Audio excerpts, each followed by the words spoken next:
Mazmur 26 ayat 1 sampai 12 hari ini saya mau bicara tentang mengapa orang benar diuji. Ada banyak orang yang tanya sama saya begini, pendeta,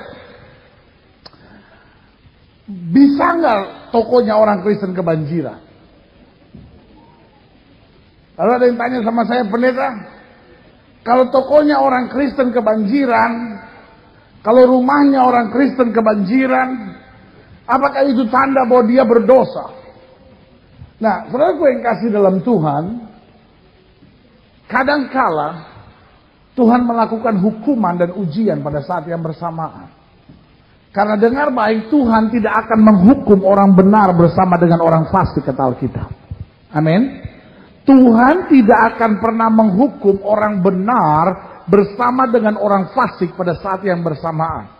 Tetapi Tuhan seringkali mengerjakan hukuman dan ujian pada saat yang bersamaan. Artinya begini, bagi orang berdosa, Allah mengizinkan ini terjadi sebagai hukuman untuk dia bertobat kembali kepada Tuhan. Tapi bagi orang benar, Tuhan izinkan sebagai ujian agar kita naik kelas dan mengalami hal yang baik dari Tuhan. Berikan tepuk tangan yang beri. Amin. Jadi kalau saudara tanya sama saya, pendeta, bisakah rumah orang Kristen kebanjiran? Kalau saudara tinggal di Kelapa Gading, bisa. Ya. Kalau saudara tanya sama saya, pendeta, bisakah toko orang Kristen kebanjiran? Kalau toko saudara di daerah Ciledug dan Cipulir, bisa. Ya.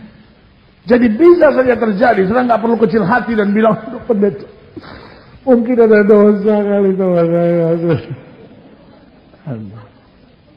Dalam segala hal, orang benar bisa diuji. Amin. Ujian berbeda dengan hukuman.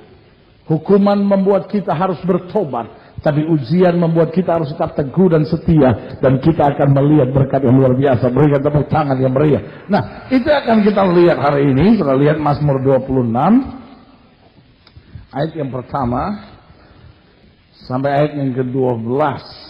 Berilah keadilan kepadaku ya Tuhan, sebab aku telah hidup dalam ketulusan. Kepada Tuhan aku percaya dengan tidak ragu-ragu. Ujilah aku ya Tuhan dan cobalah aku. Selidikilah batinku dan hatiku. Sebab mataku tertuju kepada kasih setiamu. Dan aku hidup dalam kebenaranmu. Aku tidak duduk dengan penipu dan dengan orang munafik aku tidak bergaul. Aku benci kepada perkumpulan orang yang berbuat jahat. Dan dengan orang fasik aku tidak duduk. Aku membasuh tanganku tanda tak bersalah. Lalu berjalan mengelilingi mezbahmu ya Tuhan, sambil memperdengarkan nyanyian syukur dengan nyaring, dan menceritakan segala perbuatanmu yang ajaib. Tuhan, aku cinta pada rumah kediamanmu, dan pada tempat kemuliaanmu bersemayam. Janganlah mencabut nyawaku bersama-sama orang berdosa, atau hidupku bersama-sama orang penumpah darah, yang pada tangannya melekat perbuatan mesum, dan yang tangan kanannya menerima suapan. Tetapi aku ini hidup dalam ketulusan. Bebaskanlah aku dan kasihanlah aku. Kakiku berdiri di tanah yang rata. Aku mau memuji Tuhan dalam jemaat. Ayat yang kedua kita baca sama-sama. 1, 2, 3. Ujilah aku ya Tuhan, dan cobalah aku. Selidikilah batinku dan hatiku. Saudaraku yang kasih dalam Tuhan, ini doa yang paling aneh yang pernah saya baca dalam Alkitab. Ini doa yang paling aneh yang bisa dinaikkan oleh seseorang yang bernama manusia yang hidup di muka bumi. Karena kalau doa itu berbunyi, berkatilah aku. Kalau doa itu berbunyi, Tuhan sertailah aku. Kalau doa itu berbunyi, Tuhan lindungilah aku. Maka saya beri nama itu doa yang biasa. Amin. Kita semua pasti pernah mendengarkan doa yang berbunyi, Tuhan berkatilah aku, Tuhan sertailah aku, Tuhan lindungilah aku. Tetapi saudaraku, jarang ada orang yang berdoa dan berkata, Tuhan ujilah aku dan cobailah aku. Lihat kiri kanan saudara, tanya sama dia, kamu pernah doa begitu? Mungkin sebagian saudara menadap saya dan bilang, pendeta gak usah doa begitu, dia udah datang sendiri. Gak usah kita berdoa minta dicoba sama Tuhan. Gak usah kita berdoa untuk diuji sama Tuhan. Dia datang sendiri, mana bukan sendiri, sama temen-temennya dia datang. Ya kan? Masalah kalau terjadi dalam hidup kita, kadang-kadang gak pernah sendiri, betul? Ya kan? Masalah kalau dilihat dalam hidup kita, kadang-kadang bawa teman rame-rame bikin susah lagi, saudara-saudara. Sebagian orang sehingga berkata dan bilang, aneh pendeta, itu doa yang paling aneh. Kita pokoknya serahin aja sama Tuhan. Justru doa kita harus berbunyi, Tuhan, jangan sampai kena pencobaan dan masalah dalam hidup ini. Saya ingat ketika seorang pendeta mengubah lagu ini menjadi sebuah lagu. Saya ingat lagu itu kan. Ujilah aku Tuhan, cobalah aku Tuhan. Saya dengar ada orang yang kritik. Orang tahu dari mana dia kritik dan dia bilang, itu lagu paling aneh. Itu lagu masa kita bisa dicoba sama Tuhan. Lah, yang kritik aja nggak tahu itu ayat Alkitab. Itu kan cuma dari ayat Alkitab diambil, saudara-saudara, ya kan? Tapi langsung ada orang yang bilang, oh itu lagu tidak benar. Loh, saudaraku yang kasih dalam Tuhan, ujian adalah sesuatu yang baik. Amin. Sama-sama bilang sama saya, ujian adalah sesuatu yang baik. Nggak ada orang bisa dapat gelar sarjana tanpa ujian. Kalau dia bisa jadi sarjana tanpa ujian, namanya siluman, saudara-saudara. Ya. Bahkan orang nggak bisa duduk di bangku SMA kalau dia tidak pernah duduk di ujian SMP. Orang tidak pernah akan bisa duduk di bangku SMP kalau dia tidak pernah ujian SD. Nah, orang memang bisa duduk di bangku SD kalau dia tidak pernah ujian TK. Ya kan? Jadi kalau kita tidak mau ujian, kita paling tinggi cuma SD. Dan kiri kanan saudara, tanya sama dia, iman kamu SD bukan? Ada banyak orang umurnya sudah tua tapi imannya iman SD. Ya. Gak bisa nyembah Tuhan. Gak bisa, SD. Kalau kebaktian juga lagunya paling dong dong dong dong dong dong dong. Ada iblis di bawah kolong, hatiku mau dicolong. Tuhan Yesus datang menolong. Kambing ngembe, kucing meong meong, kodok teak tek dung. Tetapi anak Tuhan memuji nama Tuhan. Gloria, haleluya.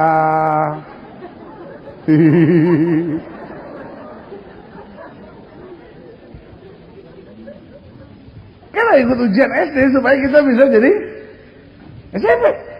Kita ujian SMP supaya kita bisa naik SMA. Kita ikut ujian SMA supaya kita bisa masuk perguruan tinggi. Tadi nggak cukup ujian SMA, sekarang perlu pakai ujian masuk perguruan tinggi, ya kan? Dan kita langsung naik lagi.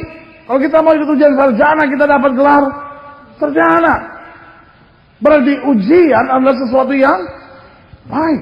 Lihat kiri kanan saudara, bilang sama dia, ujian sesuatu yang baik. Ada? Bilang lagi sama dia, tapi nggak enak.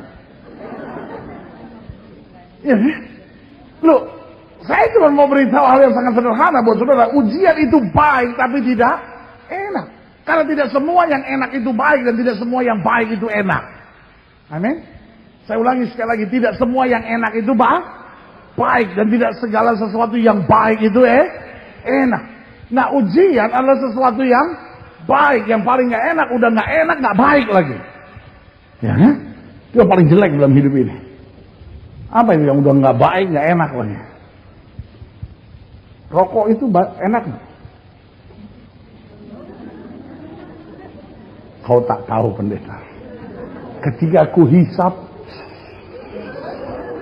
jiwaku tenang. Tuhan rasa begitu dekat dalam kemuliaannya karena asap yang menyelubungi aku.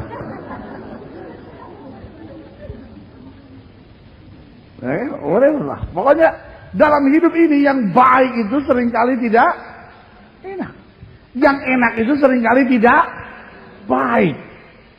Nah, yang orang bodoh adalah sudah tahu tidak enak, tidak baik pula. Ya. Udah tahu nggak enak, nggak baik, masih dikerjain juga. Itu namanya TOLOL. Kurang pandai. Tapi membacanya secara lurus tak tega lah aku. Iya kan? Nah, karena ini sesuatu yang baik, meskipun tidak enak, Daud naikkan doa dan bilang apa? Ujilah aku. Lalu pertanyaannya, mungkin sebagian saudara berkata, loh pendeta, Tuhan kan udah tahu segala sesuatu. Kalau saya di sekolah ujian, Kan supaya guru tahu kemampuan saya sampai di mana. Tuhan kan nguji saya, nggak perlu dia uji supaya dia tahu. Dia kan sudah tahu. Dia kan tahu pikiran saya, dia kan tahu hati saya, dia tahu kan hidup saya. Loh, buat apa lagi diuji? Tuhan kan tahu titik terlemah dalam hidup saya. Tuhan kan juga tahu titik yang baik dalam hidup saya. Tuhan tahu kekurangan saya, tapi kan Tuhan juga tahu kelebihan saya. Nah, buat apa lagi dia coba saya hanya untuk mengetahui? Nah, dia sudah tahu. Lalu pertanyaan kita, kalau begitu kenapa orang benar harus diuji? Saya lihat ada beberapa hal di sini yang saya mau bagikan buat saudara. Yang pertama, coba lihat Ayub pasal 23. Nah, ini enak nih. Kalau ada soal ujian-ujian begini, enak baca Ayub. Ayub 23, ayat 10. Karena ia tahu jalan hidupku. Seandainya ia menguji aku akan timbul seperti emas. Jadi yang pertama, mengapa orang benar diuji? Agar hidup kita murni. Saya ulangi sekali lagi. Kenapa orang benar harus diuji?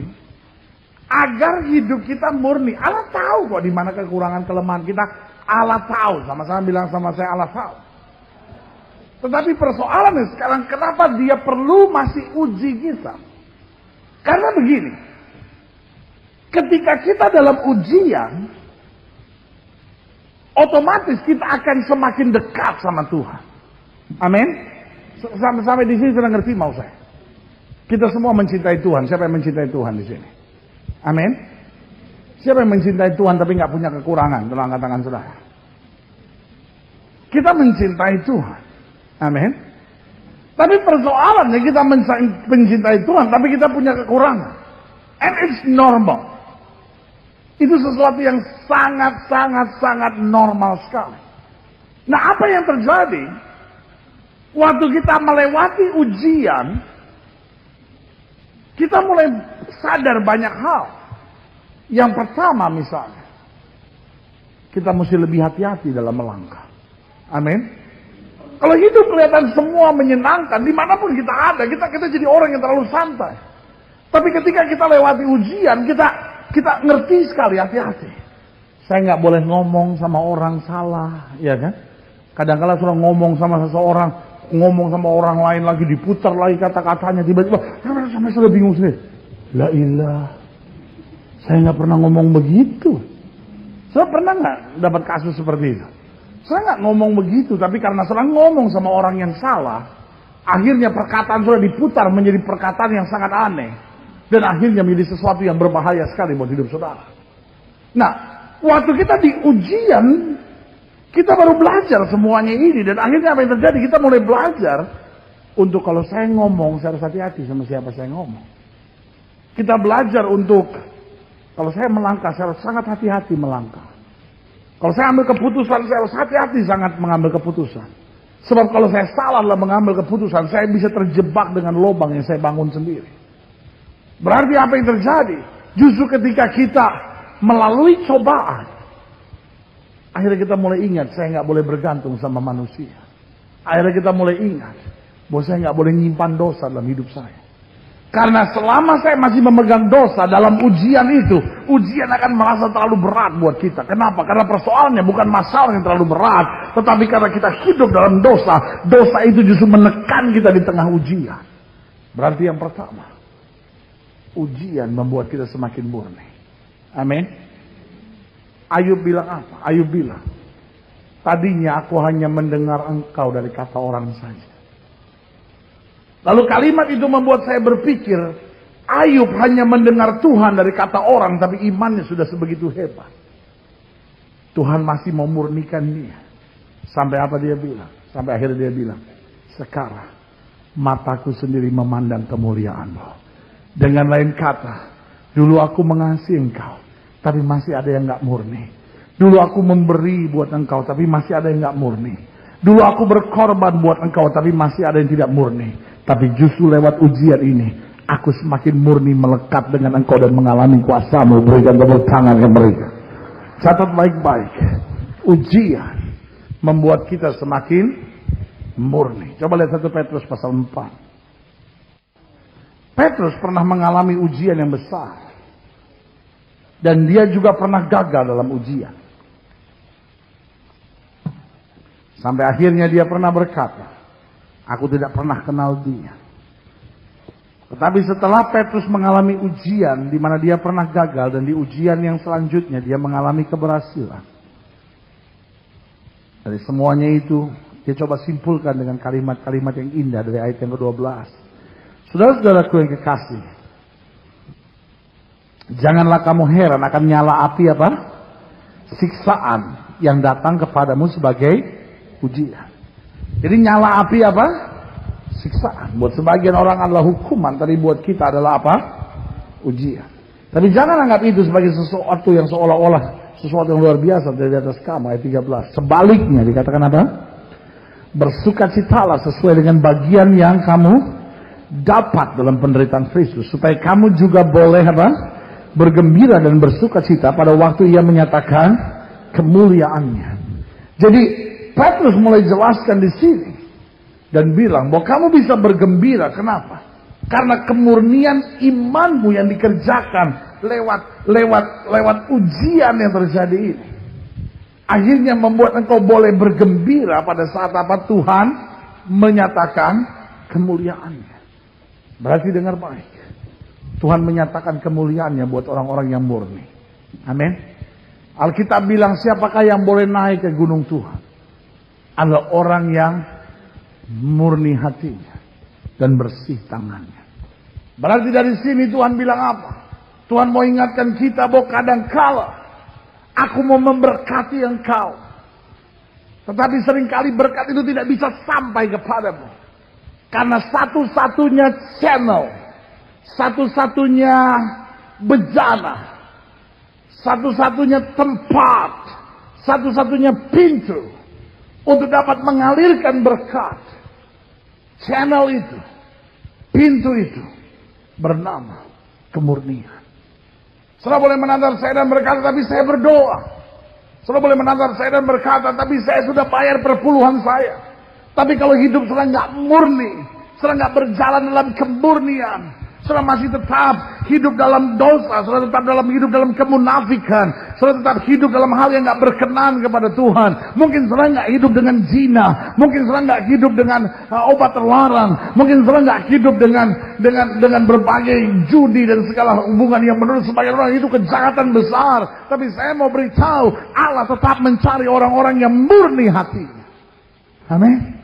Ada banyak orang yang bilang, pendeta saya kan nggak zina, pendeta saya kan nggak judi, saya kan nggak buat kejahatan. Kenapa sepertinya kok berkat terhalang dalam hidup saya? Jawaban saya sederhana. Semakin kita dekat dengan Tuhan, semakin Allah membutuhkan orang-orang yang murni. Amin. Semakin Allah rancangan berkat yang besar, semakin Allah mau lihat hati yang murni.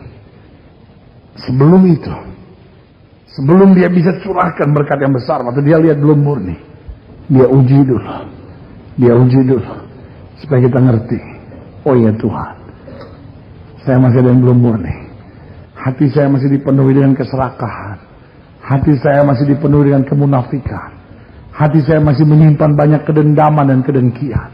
Dan waktu kita mulai beres sama Tuhan, kemurnian mulai mengalir dalam hidup kita, maka pada saat yang bersamaan, kemurnian itu menarik berkat-berkat Allah, mujizat kuasanya Allah turun dalam kehidupan kita, dan kita akan melihat kuasanya berikan tepuk tangan yang meriah buat Tuhan. Catat baik-baik. Kenapa orang benar diuji? Yang pertama, agar hidup kita murni. Yang kedua, coba lihat Yeremia 20 ayat 11 bilang apa? Tetapi Tuhan menyertai aku seperti apa? Pahlawan yang gagah. Sebab itu orang-orang yang mengejar aku akan tersandung jatuh, dan mereka tidak dapat berbuat apa-apa. Mereka akan menjadi malu sekali, sebab mereka tidak berhasil. Satu noda yang selama-lamanya tidak terlupakan. Ayat 12. Ya Tuhan semesta alam yang menguji orang benar, yang melihat batin dan hati, biarlah aku melihat apa? Pembalasanmu terhadap mereka, sebab kepadamu aku serahkan apa? Perkaraku. Ayat 12 jelas, ya Tuhan semesta alam yang apa? Menguji orang benar, yang melihat batin dan hati, biarlah aku melihat apa? Pembalasan. Berarti yang kedua, mengapa orang benar diuji? agar kebenaran dapat dibuktikan. Tahukah saudara, kalau kita benar, kita nggak takut untuk diuji. Amin. Karena semakin kita diuji, semakin nampak kebenarannya. Jadi kemarin saya sama istri saya lagi jalan berdua. Boleh kan sekali-sekali malam minggu suami istri berduaan, ya? Emang cuma anak muda aja.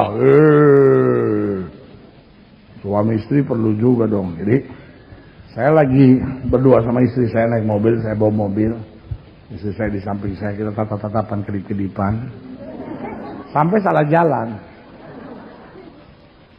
Jadi dari Kuningan itu, dari apa tuh namanya, jalur lambat, saya masuk jalur cepat. Tapi dari markanya saya udah curiga, karena markanya tuh ngarahnya begini, bukan begini. Tapi saya lihat tidak ada tanda dilarang belok. Saya masuk aja, set. Bener kan? Bedanya polisi Indonesia sama polisi luar negeri kan begitu. Kalau polisi luar negeri ada polisi, nah di sini rambu. Tapi kalau polisi Indonesia ada rambu dulu, agak gelap sedikit, baru ada polisi. Tuh kan? Jadi, tapi terus saya lewat, shoot, dia langsung kayak gini juga. Saya bilang, selamat malam Pak. Selamat malam Pak. Bapak salah. Oh ya maaf Pak kalau saya salah. Di mana salah saya Pak? Tidak boleh ke kanan. Aduh minta maaf Pak. Saya tidak tahu kalau saya tidak boleh ke kanan. Itu tidak boleh ke kanan. Saya bilang iya Pak. Saya mungkin salah Pak. Tapi itu tidak ada tandanya Pak tidak boleh ke kanan. Dia bilang ya tapi markanya. Iya saya melanggar apa Pak kalau markanya. Saya melanggar apa Pak? Melanggar tidak boleh belok. Ya tandanya yang mana yang tidak boleh belok Pak? Dulu ada, tapi sekarang memang sudah tidak ada. Tapi itu tidak boleh. Saya dulu belum pernah lewat sini Pak.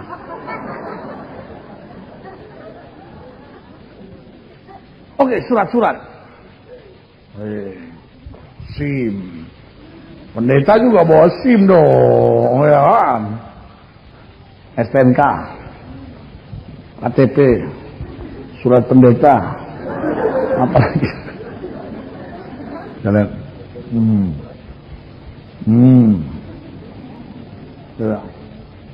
oh Pak Pendeta ya? Saya bilang, iya Pak. Oh, biasanya kalau pendeta sih lurus-lurus jalannya Pak ya, katanya gitu. Dalam hati saya emang polisi.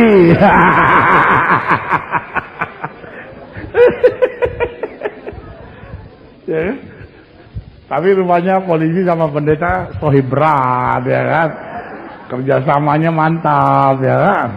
Jadi dia bilang, oh Pak Pendeta, maaf saya ganggu perjalanan Pak Pendeta. Silakan Pak. Silakan juga Pak.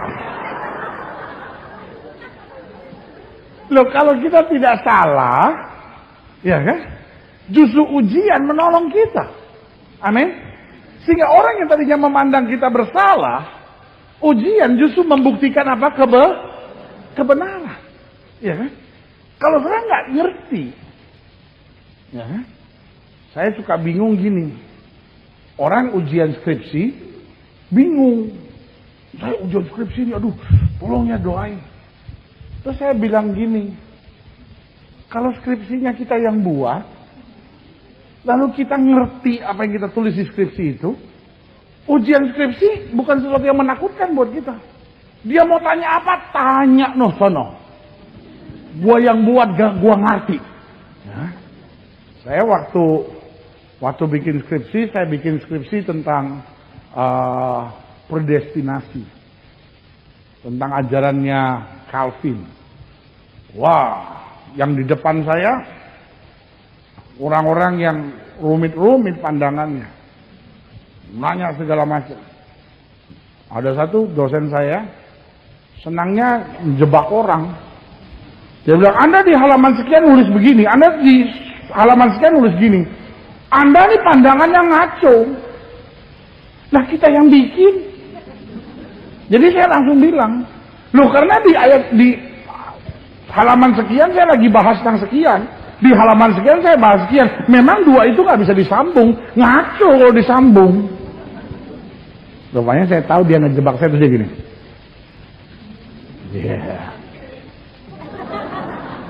Kalau kita ngerti, ujian hanya membuktikan bahwa kita ngerti. Sampai di sini sudah ngerti mau saya? Iya kan?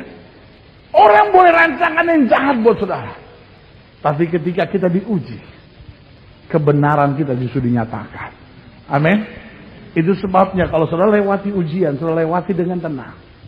Dan pada saat itu Allah akan membuktikan dia datang kepada kita seperti pahlawan yang gagah yang akan menghancurkan setiap musuh kita. Berikan tepuk tangan yang Orang Kristen anak Tuhan yang sedang lewati ujian jangan kecil hati. Orang boleh mencibirkan bibir pada saudara.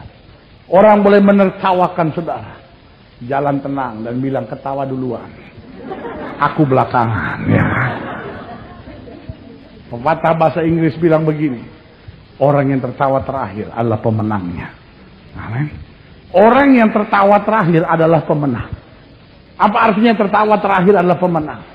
Orang boleh ngetawain saudara sekarang. Tetapi ketika engkau dengan perjuangan iman berhasil merebut janji Tuhan. Orang yang menertawakan sudah gigit jari. Dan saudara yang tadinya berkeringat berjuang. Dengan tenang tertawa dan bilang, kok gak ketawa lagi? Kok gak ketawa lagi? Sekarang aku sudah diberkati. Kok gak ketawa lagi? Sekarang aku yang tertawa. Wah! Karena ujian hanya membuktikan apa? Kebenaran. Yang pertama tadi apa? Ujian membuatmu murni. Yang kedua, ujian membuktikan kebenaran. Yang ketiga, kenapa orang benar harus diuji? 1 Korintus pasal 3 ayat 13. Sekali kelak dikatakan apa? Pekerjaan masing-masing orang akan nampak. Karena hari Tuhan akan menyatakannya. Sebab ia akan nampak dengan api. Dan bagaimana apa? Pekerjaan masing-masing orang akan diuji. Ayat 14. Jika pekerjaan yang dibangun seorang tahan uji, ia akan mendapat upah. Jika pekerjaan yang terbakar, ia akan menderita kerugian. Tapi ia sendiri akan diselamatkan. Tetapi seperti dari dalam api. Berarti yang ketiga, mengapa orang benar diuji?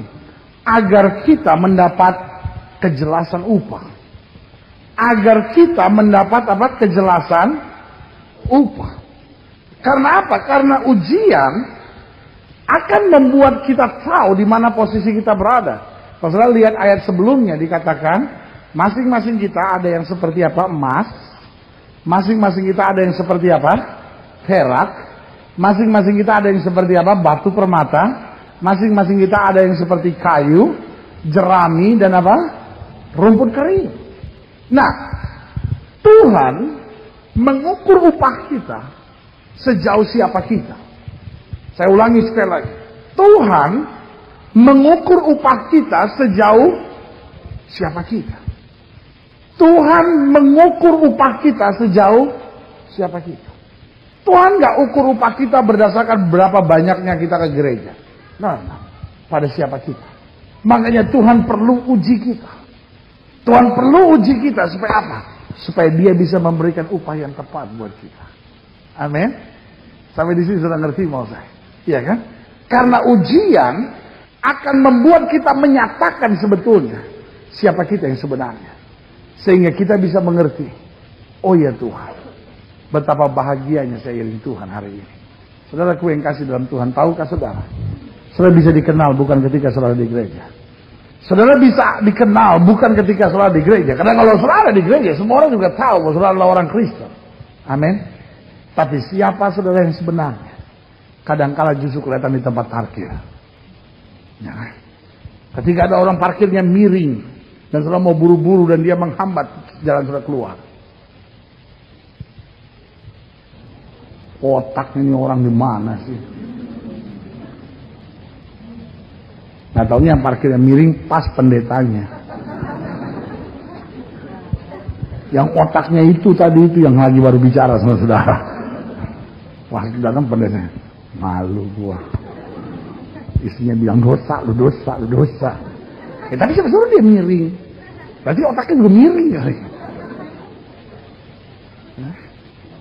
Tahukah saudara bahwa justru siapa saudara akan terlihat ketika sedang menghadapi masalah. Orang sulit melihat kemuliaan Tuhan di wajah saudara ketika sudah beribadah. Tapi orang bisa lihat kemuliaan Tuhan di wajah saudara ketika engkau menghadapi masalah. Ketika engkau menghadapi masalah dan engkau tetap tersenyum. Orang bilang apa? Wajahnya seperti Kristus. Di tengah masalah dia tidak pernah bersungut-sungut.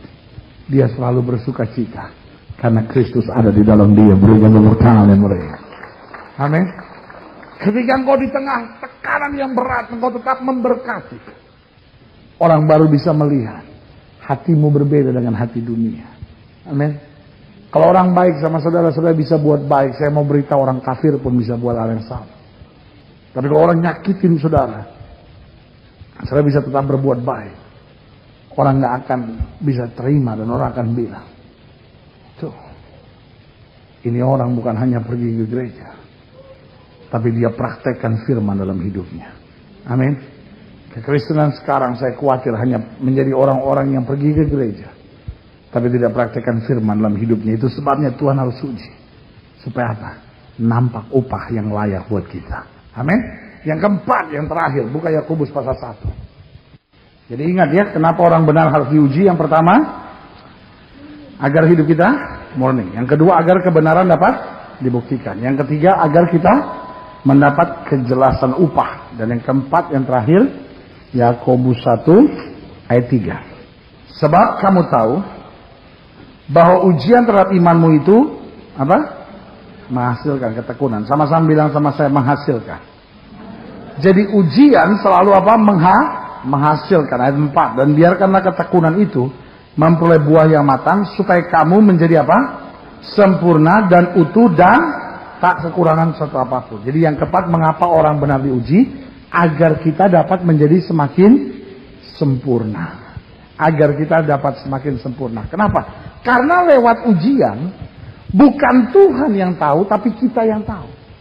Artinya gini, Tuhan memang tahu siapa kita. Tanpa lewat ujian juga Tuhan kenal siapa kita kok. Tuhan tahu kekurangan kelemahan kita, tapi untuk kita sendiri. Kita tahu iman kita tahu kekurangan kita justru ketika kita lewati ujian. Kalau kita nengok ke belakang nih ya, dari hari ini, kita nih udah kagum sama diri kita. Kadang-kadang kita pikir gini, iya ya, 10 tahun yang lalu saya tuh anggap masuk gereja itu tindakan bodoh. Ya. Saya ingat-ingat mungkin saya bilang, aduh saya 5 tahun yang lalu pendeta, kalau dengar orang keprok-keprok tangan di gereja, saya suka ledek-ledek. Apa itu? Kok burung merpati siapa yang lepas dikeprok-keprokin? Saya kalau masuk gereja ada orang angkat tangan gitu, saya takut sendiri. Siapa yang bawa pistol di sini? Kok semua jemaat angkat tangan gitu ya? Mungkin kalau saya nengok ke belakang, saya bilang pendeta 5 tahun yang lalu, saya tuh paling anti itu pendeta baptisan itu, selam itu, baptisan celup. Saya pernah ada orang nanya sama saya gitu, dan saya geli sekali. Dia nanya sama saya gini, pendeta, baptisan yang benar itu baptisan percik atau celup? Saya pertanyaan itu sih sering dengar, cuma istilah celupnya itu yang saya nggak tahan. Seperti teh aja main teh celup gitu. Untung masih dia bilang baptisan celup. Ada lagi yang lebih parah. Dia bilang, pendeta itu sekarang banyak orang baptisan ciluba. Apa itu baptisan ciluba? Iya kan ciluba. Wah kebangatan lah. Tapi ada orang-orang yang dulu anti bener. Pendeta saya itu dulu, wah 5 tahun yang lalu pendeta saya ingat benar, pendeta saya itu paling anti benar tuh yang pakai kebaktian angkat tangan, Yamaha Honda, lebih baik Kawasaki. Apa itu yang begitu tuh aneh benar itu kebaktian ya? Apalagi ada yang pakai urapan, nasi urap apa itu. Ya. Tapi itu sudah nengok hari ini sudah pikir iya ya. Kok saya bisa akhirnya dekat sama Tuhan luar biasa, ya kan? Amin. Mungkin dulu setelah menatap saya dan berkata, dulu pendeta saya itu kasar bener orangnya gitu. Tapi sekarang setelah Tuhan jamah banyak perubahan, betul. Waktu kita nengok ke belakang, kita lihat hari ini banyak berubah. Tapi tahukah saudara, waktu kita lewat ujian, kita semakin lihat di mana kekurangan kita. Amin. Kadang-kala kita udah pikir, wah saya ini udah banyak berubah nih. Tapi waktu kita ngadapin ujian, kita mulai bentak istri. Kita mulai kasar terhadap orang lain. Baru kita ingat, iya ya. Ternyata saya masih ada banyak hal yang saya perlu diperbaiki. Kita mulai deal with that. Kita mulai, Tuhan, ini saya masih kurang Tuhan. Tuhan, saya mau lebih maju lagi. Karena saya percaya, hidup Kristen adalah perjuangan. Tetapi lewat ujian, kita terus disempurnakan. Sampai akhirnya kita berkata, terima kasih Tuhan. Aku semakin hari segambar serupa dengan Kristus. Sampai aku berdiri muka dengan muka. Dan dipanggil oleh Kristus sebagai hamba yang baik dan setia. Berikan tepuk tangan yang meriah. Sekalipun